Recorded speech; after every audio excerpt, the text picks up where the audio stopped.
Thank you, Mel. Hi, Roy.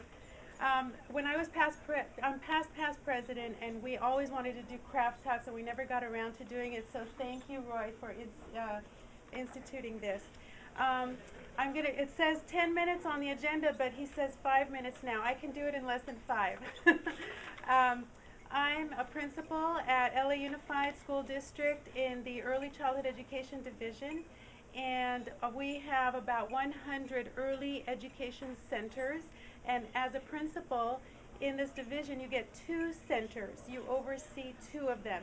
My first center is in Canoga Park, right across the street from Canoga Park Elementary School, so we feed into Canoga Park L.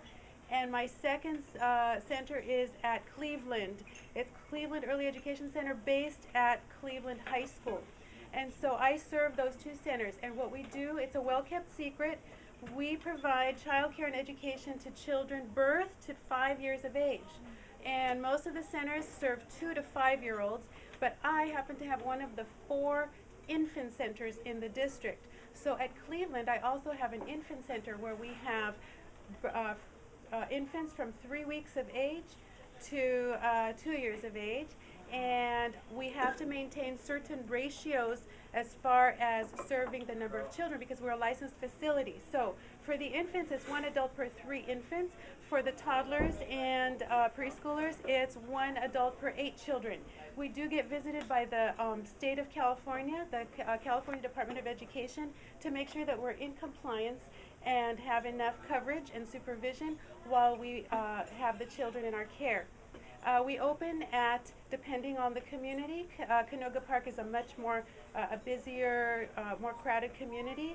We always have a waiting list. We serve families who are low socioeconomic level families, so they have to be, but they have to show a need. They have to either be working full-time or going to school full-time, or foster children and get priority enrollment as well.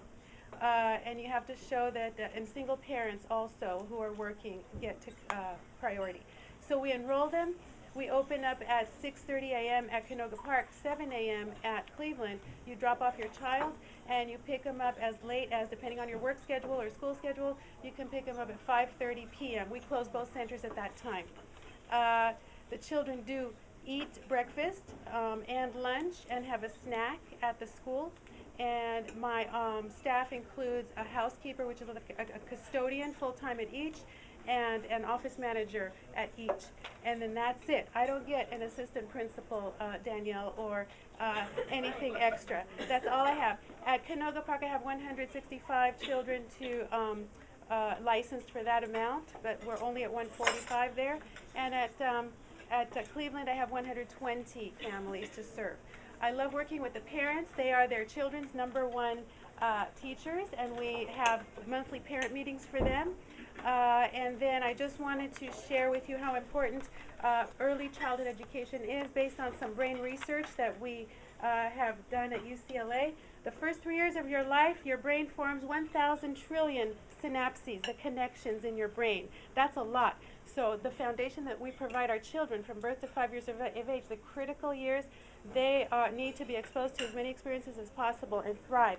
By age 3, over the next decade, synapses are selectively eliminated. So if you haven't exposed them to, let's say, certain things, they're going to just be eliminated. So we try to provide as many experiences as possible and make it rich for them. And finally, age 15, watch out guys, synapses decrease by half and remain stable throughout the rest of your life. So maybe those of us who are over 15 don't have as much of a chance to regenerate those synapses, connections. Anyway, it's harder as you grow older to make those connections in your brain. But those first 5 critical years are amazing, and you know, Danielle, by grade 3, we have to have them reading, or else they are at risk from dropping out of school. So thank you for supporting my early childhood education program. If you have any other questions, I think I did it in less than 5. I'll be happy to answer. And it's great getting to know what everyone does for a living so that we can network and do what Rotarians have done over the years and help each other serve our communities. Thank you, everyone.